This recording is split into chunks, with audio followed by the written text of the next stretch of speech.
Hello, welcome to the Gab Juls show. No Gab Marcotti is still today, so look who's with me, Nedum Onuoha. I'm You're back. back, man. It's New good studio. to see you. Yeah, it's good to be here. Thank you so much for coming down.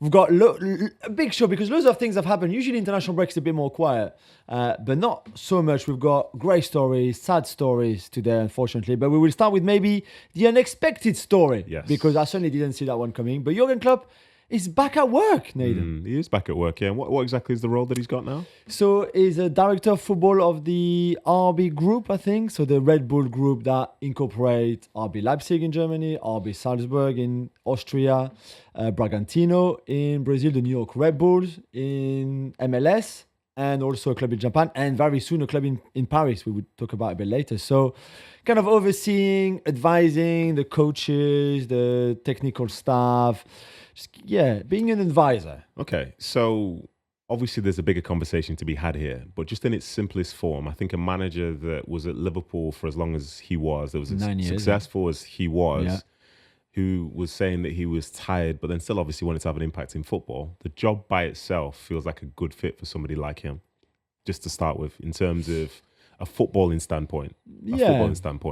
Because he's not back in full time, but he gets a feel for it and he can sort of dictate strategy. That feels great. I guess so. We learn some stuff as well from being a little bit behind the scene. 100%.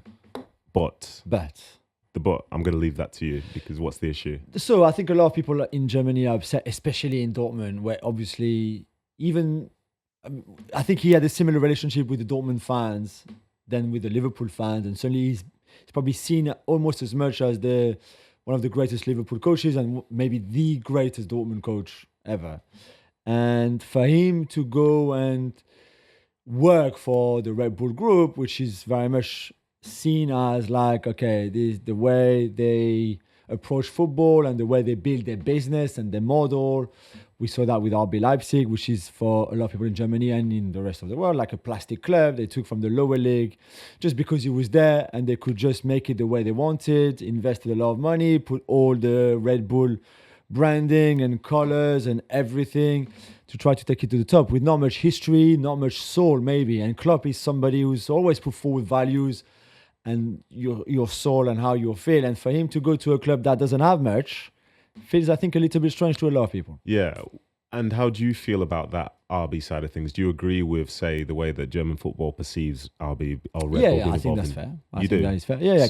So you're more of a believer in like a long-standing football heritage? But for example, Germany is also known for the rules that they have in football, the 50+1. So you don't have an owner in those football clubs, really, usually, except for a few clubs, some exceptions, RB Leipzig being one of them, and the Red Bull group lobbied hard and pushed hard to kind of go around the 50+1 rule, which is one of the most beautiful rules in football. I think a lot of fans around the world would love their leagues and their clubs to be like that and to have their own say in the way the clubs is running, not just have an owner from another country, overseas, from a state, from wherever. I understand. Well, so why do you think he's done it? If we believe Klopp to be the person that we think he is, why would he take this job? Easy money to start with. And I don't think he needs money, but still. So there's more then? There has to be more then. I think he was bored now of doing nothing. And he said it himself, he said, like, how long do you want me to stay in Mallorca playing paddle and look after the grandkids? That's his quotes, not me. Yeah. So I think he was bored. Remember, he stepped down to take a sabbatical. That has lasted, by the way, 5 months, because 5 months ago was his last Liverpool match. His wife wanted him to stop as well and take a breather. He said, we're going to go on long holidays and etc., etc. And after 5 months, he's back already because I think he's bored. And probably even his wife said, like, find him, do something. I don't want you in the house anymore. I don't want you here. And I think he's right. When you've worked all your life, I think 5 months without working probably must feel long.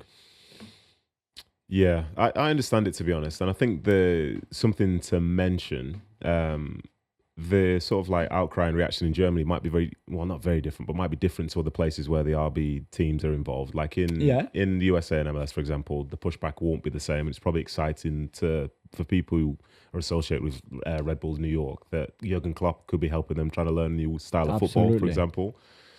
And I don't know, is it the same in Austria? It's not the same in Austria, is it? With like Salzburg? Yeah, it is a bit. Yeah, I think it's a tough position for him to be in, just because this is going to be a great offer I think even though we all love the game, there's an element of finance to something which will affect your decision making. It's not always the most important thing. But then outside of, say, the image of the places that you go to and the teams that you work for, the day-to-day stuff that he's probably going to be doing now is something which is probably perfect for him right now.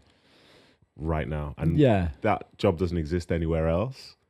No, that's true. And he also, as I'm sure we're going to get to, has something in mind for him to be able to go and find a job that he actually wants. That's it. Because there's obviously a bit of a caveat in this whole thing. There's a clause for him to get out of this new job if Germany comes knocking. So we'll talk about that in the Gab and Jules podcast. Make sure you listen to it.